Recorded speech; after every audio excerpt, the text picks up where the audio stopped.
Dios bendiga, hermanos, en esta tarde. Gracias a Dios que nos da la oportunidad, ¿verdad?, de venir en esta tarde. Contentos, ¿verdad?, de seguir estudiando la palabra de nuestro Dios y aprender más de ella. Amén. Dios bendiga, hermanos, a cada uno de los aquí presentes. Damos la bienvenida especialmente a nuestros visitantes. Esperamos que no sea la primera ni la última vez que están entre nosotros. Y mantengamos en nuestras oraciones también a nuestros hermanos que se encuentran de viaje, como nuestro hermano Ildefonso, nuestra hermana Aurora, para que Dios les cuide por allá por donde andan, y cuando piensen regresar, que también lo hagan con bien. Y también, hermanos, no olvidemos a todas las peticiones de oración, especialmente por aquellos hermanos que se encuentran delicados de salud, que están enfermos, hospitalizados, para que Dios ponga su mano misericordiosa sobre ellos. ¿Cuál es la carta que estamos estudiando los miércoles? Carta de Santiago. ¿Y quién es Santiago? El hermano del Señor Jesucristo, ¿verdad? Medio hermano. Una carta, hermanos, bastante práctica para la iglesia, y tenemos bastante que sacarle de información. Hay bastante que estudiar en esta carta. Y la iglesia, hermanos, del primer siglo necesitaba escuchar palabras como las que Santiago está escribiendo para motivar, para alentar a la iglesia a seguir adelante, para seguir enfrentando esas pruebas difíciles que se estaban viniendo, y también, hermanos, necesarias para poder probar su fe.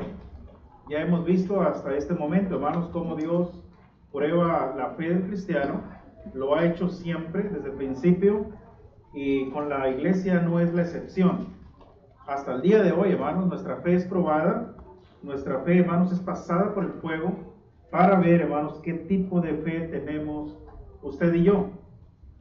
Hasta ahorita, hermanos, ya hemos tratado todos estos asuntos, la importancia de la oración también, cómo pedir y pedir con fe, no dudando nada, dice Santiago.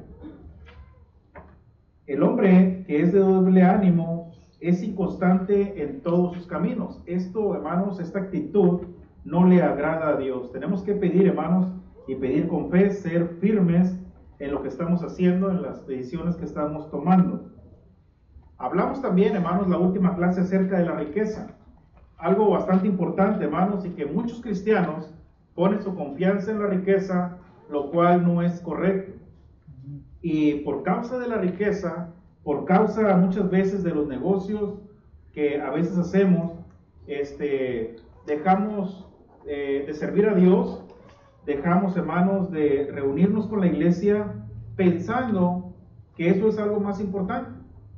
A veces no lo hacemos, hermanos, con ese pensamiento, ¿no?, de que para mí es más importante esto que Dios, pero cuando lo llevamos a cabo, entonces mostramos, hermanos, verdaderamente indiferencia a las cosas de nuestro Dios. Bueno, Santiago dice: no pongan su confianza en la riqueza, ya que son temporales, ya que son pasajeras, y pone la muestra de la flor.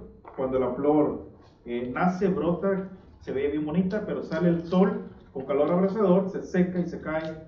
Bueno, es de la misma manera que el rico se marchita con todas sus empresas, con toda su riqueza.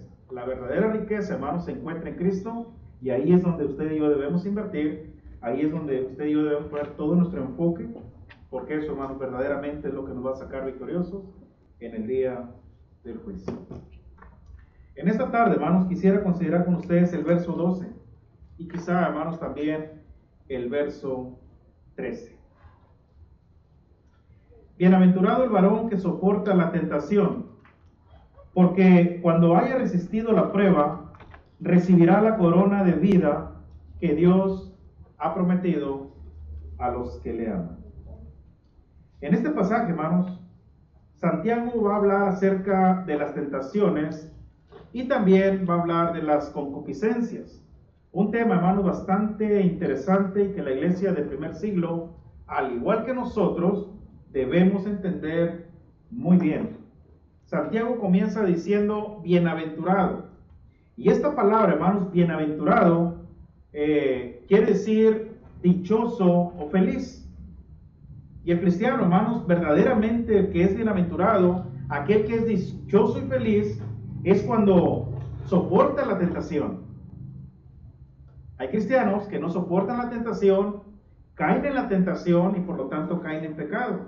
Lo vamos a ver detenidamente. Santiago dice, bienaventurado es aquel que soporta la tentación, porque cuando haya resistido la prueba, dice, recibirá la corona de vida que Dios ha prometido a los que le aman. Y soportar, hermanos, aquí implica perseverancia en medio de la prueba, y esto ya lo explicamos en los versículos anteriores, pero también, hermanos, a las tentaciones. Y las tentaciones son puestas por Satanás. Satanás, hermanos, presenta la tentación. Nosotros tomamos la decisión de ceder a ella o no. No sé si me explico. Satanás presenta la tentación de muchas maneras, pero yo tengo la decisión, no me obliga. Eso es lo que quiero decir, Satanás no me obliga a hacerlo. Le presentó el fruto a Eva, pero no le dijo, no la obligó. Ella dice que, bueno, la escritura enseña que vio que era agradable a los ojos y tomó.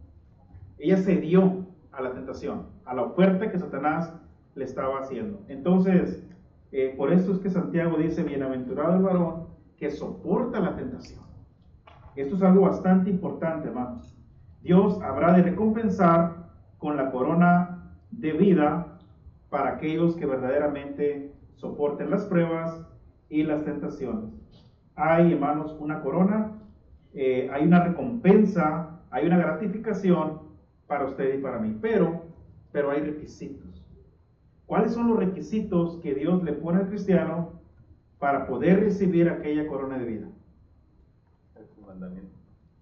Obedecer sus mandamientos, ¿ok?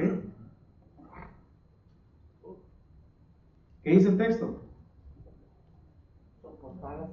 Bienaventurado el varón que soporta la tentación, porque cuando haya resistido la prueba recibirá la corona de vida que Dios ha prometido ¿a quién? A los que le aman. Requisito número 1, necesitamos amar a Dios. Hay requisitos, hermanos. Sí está la recompensa por haber resistido la prueba, por haber pasado esa tentación, pero también, hermanos, para poder recibir esa corona de vida implica amar a Dios.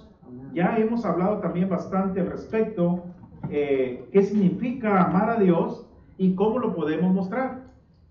Entonces, hermanos, es importante que usted y yo entendamos que necesitamos mostrarle a Dios que le amamos para poder recibir esa corona de vida. Y también, hermanos, el requisito número 2 es para aquellos que verdaderamente resisten las pruebas y las tentaciones, y esto, hermanos, lo hará por medio de una fe firme y genuina. También, hermanos, ya lo estuvimos viendo. Esta corona, hermanos, es un símbolo de gloria eterna. No es que va a recibir una corona literal, ¿verdad? O sea, es un símbolo de gloria y de vida eterna, nada más. El versículo 13, hermanos, el versículo 13 dice, cuando alguno es tentado, no diga que es tentado de parte de Dios, porque Dios no puede ser tentado por el mal, ni Él tienta a nadie. En este versículo, hermanos, refuta a aquellos que enseñan y que dicen que Dios es quien pone las tentaciones. Dios prueba al cristiano, pero no lo tienta. Son dos cosas muy diferentes. Dios no tienta a nadie. Dios, hermanos, nunca nos va a empujar a pecar. Pensar así, hermanos, sería una falta de respeto a Dios y a su santidad. Dios no puede ser burlado, no puede ser tentado por el mal, ni Él, hermanos, ni Él tienta a nadie. Aquí, hermanos, enfatiza su naturaleza divina y perfecta. Dios no puede ser influenciado por el mal, ni tampoco va a influenciar a alguien a pecar. Esto iría en contra de su propia naturaleza divina. Entonces, la pregunta aquí va a ser, si Dios no tienta a nadie, ¿de dónde vienen las tentaciones? Y claro, hermanos, y claro que Satanás es quien las va a poner, es quien las va a ofrecer, pero nosotros, como les dije, tenemos la decisión personal de acceder a ellas o no. Entonces, ¿de dónde vienen? nuestras concupiscencias. De nuestras propias concupiscencias. De nuestras propias concupiscencias. Dice el 13, cuando alguno es tentado, no diga que es tentado de parte de Dios, porque Dios no puede ser tentado por el mal, ni Él tienta a nadie. Amén. Prueba al cristiano, pero no tienta a nadie. Eso no es de Dios, ese no es su propósito, esa no es su naturaleza. Dios no se maneja de esa manera. Entonces, son las concupiscencias. ¿Qué dice el verso 14? Sino que cada uno es tentado cuando de su propia concupiscencia es atraído y seducido. Cada uno es tentado cuando de su propia concupiscencia es atraído y seducido. ¿Qué es concupiscencia? Bueno, pues sí es pecado, ¿verdad? Deseos carnales. Esas son las concupiscencias, son los deseos carnales. Entonces, hermanos, ahora van entendiendo por qué Pablo se enfoca en lo espiritual y no en lo carnal. En hacer una transformación, en que haya santidad en usted y en mí, en que dejemos esa carnalidad y nos vistamos de lo espiritual. Porque las concupiscencias, los malos deseos, vienen precisamente de nuestros malos deseos, de nuestras malas intenciones. De ahí vienen. Dice, cuando es atraído y seducido. La tentación nos atrae. Ese fue el caso que le pasó a Eva, ¿verdad? Nos seduce y lo cedemos. Cedemos al pecado. Esto, hermanos, hay que tener bastante cuidado con eso. Porque hasta el día de hoy, hermanos, son armas que Satanás usa. Las ha usado, hermanos, siempre. ¿Qué dice primera carta de Juan, capítulo 2 y verso 16? Primera carta de Juan, capítulo 2 y verso 16. Porque todo lo que hay en el mundo, los deseos de la carne, los deseos de los ojos y la vanagloria de la vida, no proviene del Padre, sino del mundo. Gracias, hermana. Ahí está, hermanos. Todo lo que hay en el mundo, los deseos de los ojos, los deseos de la carne y la vanagloria de la vida, no provienen del Padre. Esto no viene de Dios, sino del mundo. Y luego dice el verso 17, y el mundo pasa y sus deseos. Pero el que hace la voluntad de Dios permanece para siempre. Esto es lo que estamos buscando, hermanos. Perseverancia. Que nos fijemos exactamente, hermanos, qué estamos haciendo. Por lo tanto, cuando la tentación viene a nuestra vida, nosotros tenemos que estar listos y preparados para saber detectar la tentación, sacar el dominio propio. Es el dominio propio, hermanos, lo que va a decidir tomar o no tomar la tentación. Es importante, hermanos, es importante que entendamos perfectamente que estas son armas que Satanás usa, son tres y son muy letales. A bastantes cristianos, hermanos, los ha dañado, a bastantes cristianos los ha sacado de la gracia, los ha tumbado de ahí, han muerto espiritualmente por los deseos de los ojos, por la vanagloria de la vida, por los deseos de la carne. Eso es lo más difícil que hay, hermanos, en este mundo, y batallamos y luchamos, hermanos, contra estas cosas.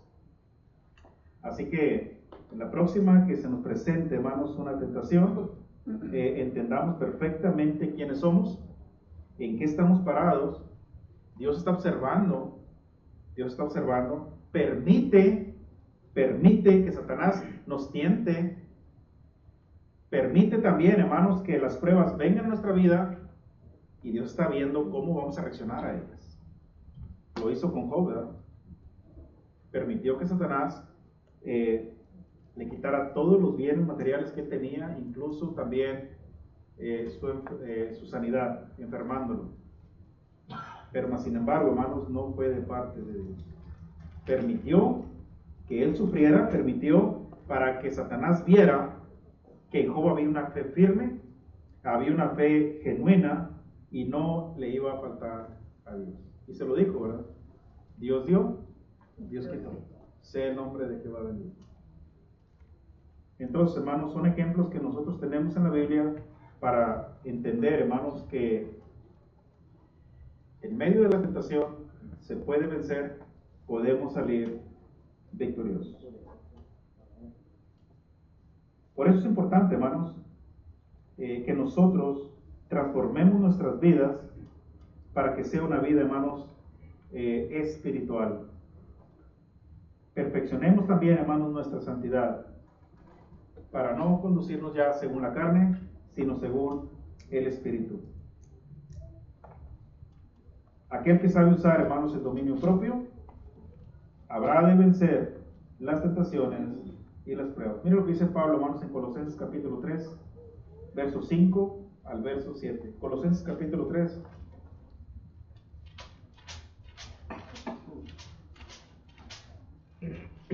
Del verso 5 al verso 7.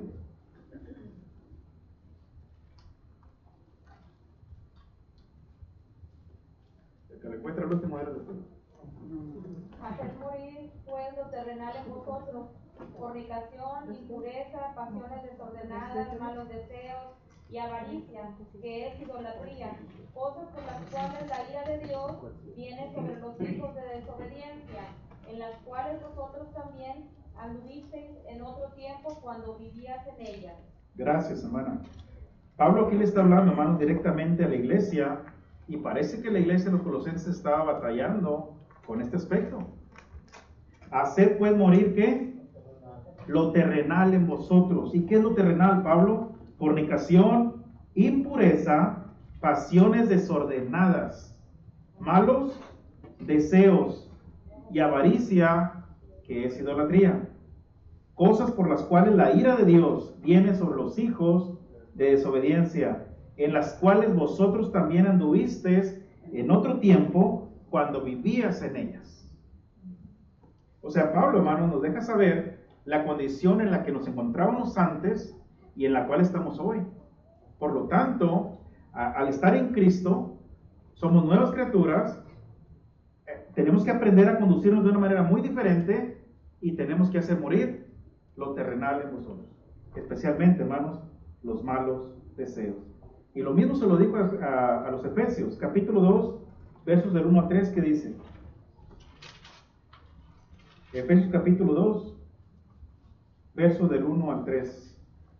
Y Él os dio vida a vosotros cuando estabais muertos en vuestros delitos y pecados, y en los cuales anduvisteis en otro tiempo, siguiendo la corriente de este mundo, conforme al príncipe de la potestad del aire, el espíritu que ahora opera en los hijos de desobediencia, entre los cuales también todos nosotros vivimos en otro tiempo, en los deseos de nuestra carne, haciendo la voluntad de la carne y de los pensamientos, y éramos por naturaleza hijos de ira, lo mismo que los demás.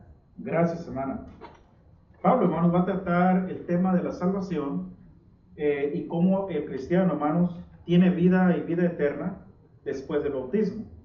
Y a partir del versículo 2 le dice, y Él os dio vida a vosotros cuando estábamos muertos en delitos y pecados. Y en el verso 3 dice, entre los cuales también todos nosotros, Él se incluye también, vivimos en otro tiempo en los deseos de nuestra carne. El mundo, hermanos, es como se conduce. Satanás tiene dominado el mundo, hermanos, así, con los deseos de los ojos, la vanagloria de la vida, los deseos carnales, haciendo, dice Pablo, la voluntad de la carne y de los pensamientos, y éramos por naturaleza hijos de ira, lo mismo que los demás. Entonces, ¿qué tenemos que hacer, hermanos? Capítulo 4, de ahí mismo carta de los Efesios. Capítulo 4, verso 22 al 24. En cuanto a la pasada manera de vivir, despojaos del viejo hombre que está viciado conforme a los deseos engañosos, y renovaos en el espíritu de vuestra mente, y vestíos del nuevo hombre, criado según Dios, en la justicia y santidad de la verdad. Gracias, hermana. En cuanto a la pasada manera de vivir, despojaos del viejo hombre que está viciado conforme a los deseos engañosos. Esto es lo que estamos hablando, hermanos. Las concupiscencias, los deseos engañosos. Y vestirnos del nuevo hombre creados según Dios en la justicia y santidad de la verdad.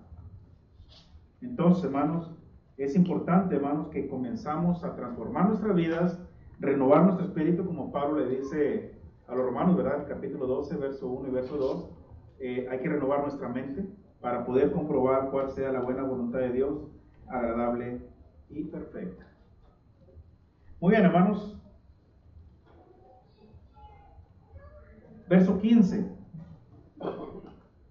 Entonces la concupiscencia, después que ha concebido, da luz el pecado, y el pecado siendo consumado, da luz la muerte. Santiago, hermanos, en este pasaje enseña que la tentación nacida de nuestros propios deseos pecaminosos, carnales, nos seducen. Dice Santiago, hermanos, que somos atraídos y somos seducidos, y aquí es donde debe entrar, hermanos, ¿qué? El dominio propio. Aquí es donde debe entrar el dominio propio.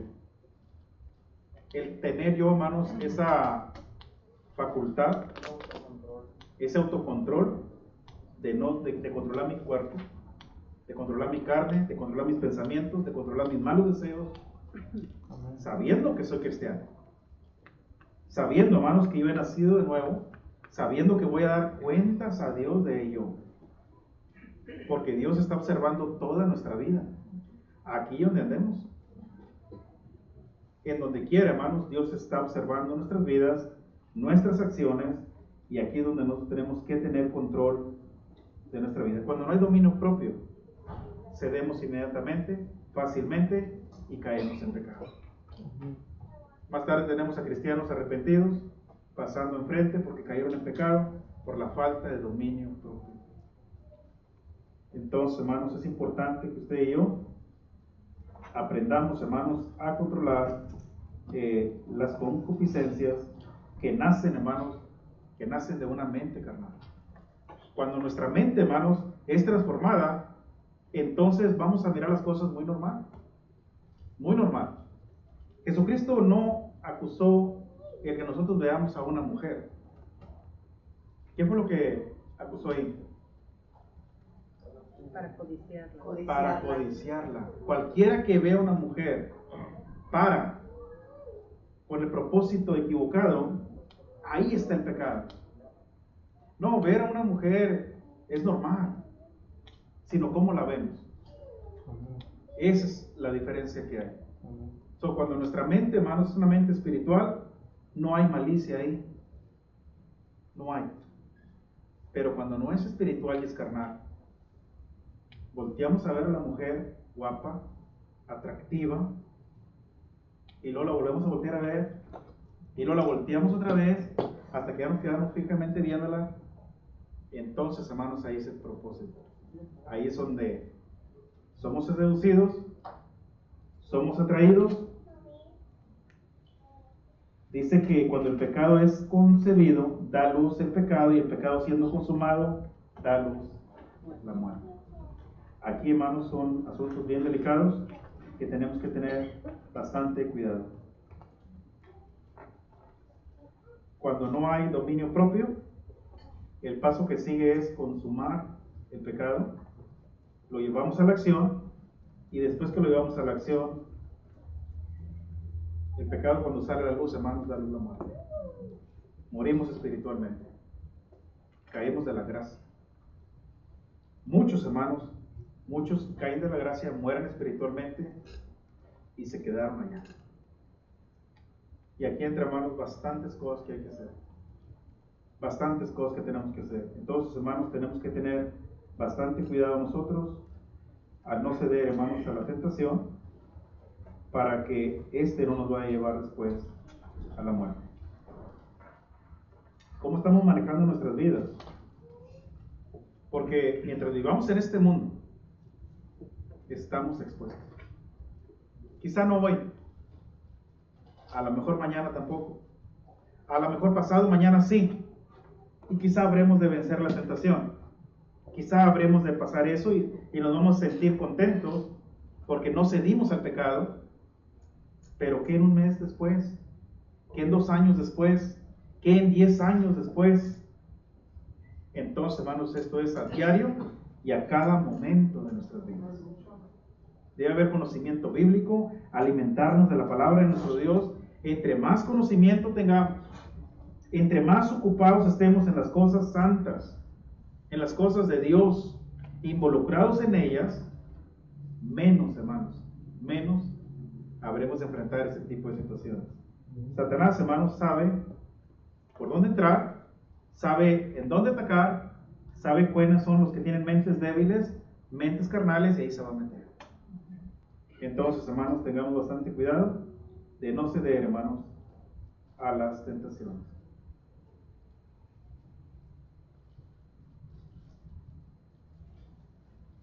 ¿Algún comentario hasta aquí? ¿Sí, hermano? Y el versículo 16 dice, amados hermanos míos, dice, no eréis, no te equivoques, no falles, no falles. Vamos a leerlo, hermanos, verso 16 y verso 17. Amados hermanos míos, no erréis. No se equivoquen.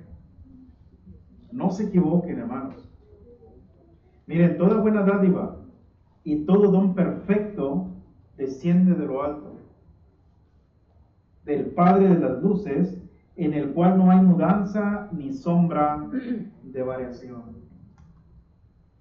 Así que todo lo perfecto, todo lo bueno, hermanos, procede de Dios, pero aquello que no es correcto procede de Satanás.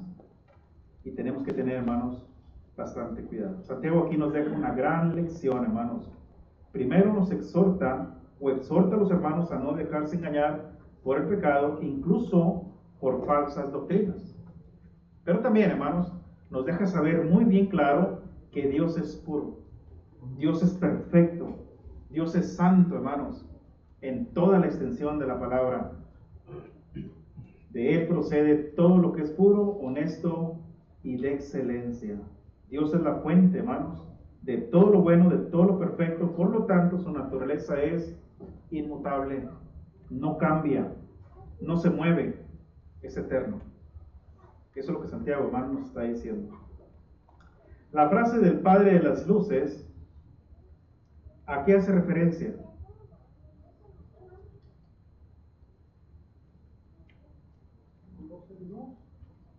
Del Padre de las luces. ¿A qué se refiere? Todo lo bueno. ¿A todo lo bueno? A ver. Toda buena dádiva y todo don perfecto desciende de lo alto del Padre de las luces, en el cual no hay mudanza ni sombra de variación. ¿A qué se refiere, hermanos, con eso? Dios es luz, ¿verdad? Sin discusión alguna. Él nos da todo lo bueno y Él no tiene variación. Él está firme. Ok. No cambia. Nos da. Es vida. ¿Es vida? ¿Qué más? Es nuestro día, hermano. Ok. No falla, justo. Es en vida. Bueno, todo lo que es Dios, hermanos, todo lo que Él es, puro, santo, amoroso, y también, hermanos, severo, también es un Dios severo, no cambia, no cambia. La ira de Dios viene sobre los hijos de desobediencia, y esto es una profecía que se va a cumplir. Él no cambia, Él así es desde el principio, así es hoy, y así va a ser mañana. Él no cambia, hermanos. Pero cuando Santiago hace referencia al Padre de las luces, se refiere, 100% se refiere a Dios. Dios es el Padre, hermanos, que habita en luz inaccesible. Mire, primera carta de Timoteo, capítulo 6. A ver si me alcanza el tiempo. Primera carta de Timoteo, capítulo 6.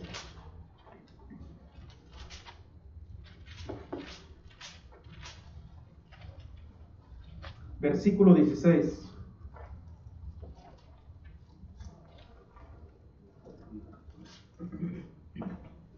El único que tiene inmortalidad, que habita en luz inaccesible, a quien ninguno de los hombres ha visto, ni puede ver, al cual sea la honra y el imperio sempiterno. Amén. Mire cómo se expresa Pablo, hermanos. Un poquito nomás de cómo se expresa de Dios. El único que tiene inmortalidad, ¿quién es? Dios. El que habita en luz inaccesible. ¿Sabe qué significa eso? Inaccesible. No es accesible, no somos accesibles. No podemos ni siquiera acercarnos tantito a la presencia de Dios, hermanos. Es como el sol. Es como el sol. No podemos verlo. En una ocasión le yo me preguntaba, ¿verdad? Cuando la Escritura enseña, parece que es en el carta de los Hebreos, que Dios es fuego consumidor, ¿de qué fuego habla si Él creó el sol? Y el sol, ¿a cuántos kilómetros está de distancia de la Tierra? Y sabes, un ratito para allá para afuera, a pleno día, a las 12, y no lo aguantas. No lo aguantas. Entonces, ¿de qué fuego estamos hablando? Y yo me quedo pensando cómo es Dios, el poder de Dios, y cómo Él habita en luz inaccesible. No hay acceso a entrar ahí. Hermano, perdón que lo interrumpa, pero cuando Sadrach, Abednego y ellos los metieron al fuego, dice que los pusieron, parece que como 7 veces más fuerte de lo que era. Entonces, para que un fuego esté más fuerte, necesita tener oxígeno. Entonces, ellos en aquella época ya sabían, porque el fuego que tenía era demasiado, no era normal. Era algo extremo, ¿no? Tanto que los llevaban, los alcanzaron las llamas y los consumió, los mató. Pero cuando los jóvenes caen, hasta en medio del fuego, dice Nabucodonosor que él vio que andaban 4. Digo, no echamos 3. El horno está 7 veces calentado más de lo normal. ¿Cómo es posible? Y los mandó sacar. Hermanos, ni siquiera olor a quemado tenía. Ese poder de Dios. Dios es el fuego consumidor. Él lo creó. Él creó el sol. Entonces no hay poder sobre él. Y es importante, hermanos, cuando nos detenemos y analizamos estos textos, nos damos cuenta, hermanos, que servimos a un Dios único. Y Él lo dijo muchas veces: yo soy tu único Dios, fuerte y celoso. No hay nadie como yo. Dios es el único, hermano. Y a veces, muchas veces, por no entender quién es Dios, por la vida que llevamos, la manera en cómo fácilmente cedemos a las tentaciones, faltándole el respeto a Dios, no valoramos, hermanos, verdaderamente quién es nuestro Padre, a quién tenemos como Padre. ¿A quién tengo yo?, dijo el salmista, sino a ti. Tú eres el único Dios verdadero. La primera carta de Juan, hermanos, capítulo 1 y verso 5. Este es el mensaje que hemos oído de Él y os anunciamos: Dios es luz y no hay ningunas tinieblas en Él. Dios es el creador de la luz, hermanos. Lo dijo en Génesis capítulo 1 y versículo 3. Y bajo el contexto que estamos viendo, Dios es el Padre de las luces. De todo lo creado, hermanos, Dios es el Padre de todo. Pero también, hermanos, en el contexto general, Dios es el Padre de las luces, haciendo referencia a la creación. Y ya lo vimos. Dios creó la luna y Dios creó el sol. Es el Padre de ellas. Es creador de ellas. Pero también, hermanos, hace referencia a nosotros. Él es nuestro Padre y nosotros, ¿qué somos? Hijos, creación, ¿qué más? ¿Qué más somos nosotros, hermanos? La sal de la tierra. Lea Mateo capítulo 5. Mateo capítulo 5. Todavía nos quedan 5 minutitos. Mateo capítulo 5, verso 14 al 16. Vosotros sois la luz del mundo. Una ciudad asentada sobre el monte no se puede esconder, ni se enciende una luz y se pone debajo de un almud, sino sobre el candelero, y alumbra a todos los que están en casa. Así alumbre vuestra luz delante de los hombres, para que vean vuestras buenas obras y glorifiquen a vuestro Padre que está en los cielos. Gracias, hermanos. ¿Vosotros sois qué? La luz del mundo. La luz del mundo, hermanos. Somos luz. Dios, el Padre de las luces, hace referencia a nosotros también. Hace referencia a nosotros. Mire, Pablo en la carta de los Filipenses, en el capítulo 2 y verso 15. Filipenses capítulo 2 y verso 15. Para que seáis irreprensibles y sencillos, hijos de Dios, sin mancha, en medio de una generación maligna y perversa, en medio de la cual resplandecéis como luminares en el mundo. Nosotros resplandecemos, hermanos, y ya lo acaba de leer, hermano, en Mateo 5:21. Tenemos que alumbrar a los que están en casa. Somos luz, hermanos. Dios es el Padre de nosotros. Padre de las luces. Hace referencia también a nosotros. Entonces, hermanos, ¿se dan cuenta verdaderamente lo que somos delante de Dios? Qué importante es, hermanos, que entendamos que usted y yo somos luz. Ahora, ¿verdaderamente estamos mostrando esa luz ante el mundo?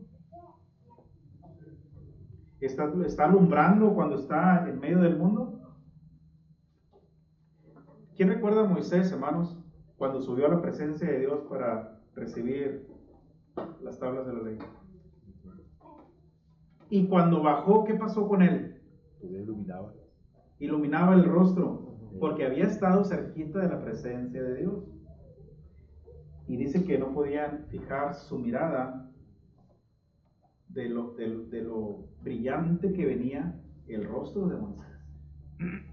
Fíjense bien, hermanos, y estaba, mire, vamos a leerlo rápidamente. Éxodo capítulo 34. Éxodo capítulo 34.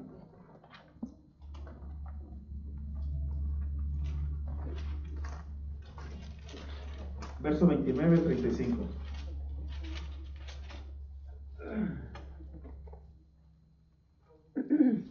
Y aconteció que descendió Moisés del monte Sinaí con las 2 tablas del testimonio en su mano. Al descender del monte, no sabía Moisés que la piel de su rostro resplandecía. Él no sabía. Fíjense bien. Después que hubo hablado con Dios, y Aarón y todos los hijos de Israel miraron a Moisés, y aquí la piel de su rostro era resplandeciente, y tuvieron miedo a acercarse a él. Entonces Moisés los llamó, y Aarón y todos los príncipes de la congregación volvieron a él, y Moisés les habló después que se acercaron todos los hijos de Israel, a los cuales mandó todo lo que Jehová les había dicho en el monte Sinaí. Y cuando acabó Moisés de hablar con ellos, puso un velo sobre su rostro. Cuando venía Moisés delante de Jehová para hablar con él, se quitaba el velo hasta que salía, y saliendo decía a los hijos de Israel lo que le era mandado. Y al mirar los hijos de Israel el rostro de Moisés, veían que la piel de su rostro era resplandeciente, y volvía Moisés a poner el velo sobre su rostro hasta que entraba a hablar con Dios. Luz inaccesible. Este es el Dios, hermanos, al cual estamos hablando. Y quisiera tocar también el caso de Saulo de Tarso. Cuando le aparece Cristo, dice, lo dejó ciego la luz, ¿verdad? Un resplandor, hermanos, tremendo, y lo dejó ciego. Lo dejó ciego. Por varios días. Entonces, imagínense, hermanos, de lo que estamos hablando. Cuando Santiago dice del Padre de las luces, en el cual no hay mudanza ni sombra de variación, estamos hablando de un Dios único, santo y puro en toda su totalidad. ¿Cómo será la luz de Dios? Inaccesible, ¿verdad? No se puede acceder ahí. Los únicos que van a acceder para estar cerquita de Dios serán aquellos que guarden su santidad, aquellos, hermanos, que guarden sus vidas, se mantengan puros en este mundo y se conduzcan, hermanos, de una manera correcta y digna, entonces Dios, en el juicio final, nos habrá de permitir, hermanos, entrar a su reino celestial, a las moradas eternas, y ahí habremos de morar por toda la eternidad al lado de nuestro Padre. Importante, ¿verdad? Bueno, hermanos, vamos a dejar ahí la clase, el tiempo ya se terminó. Ya nuestro hermano está listo para cantar.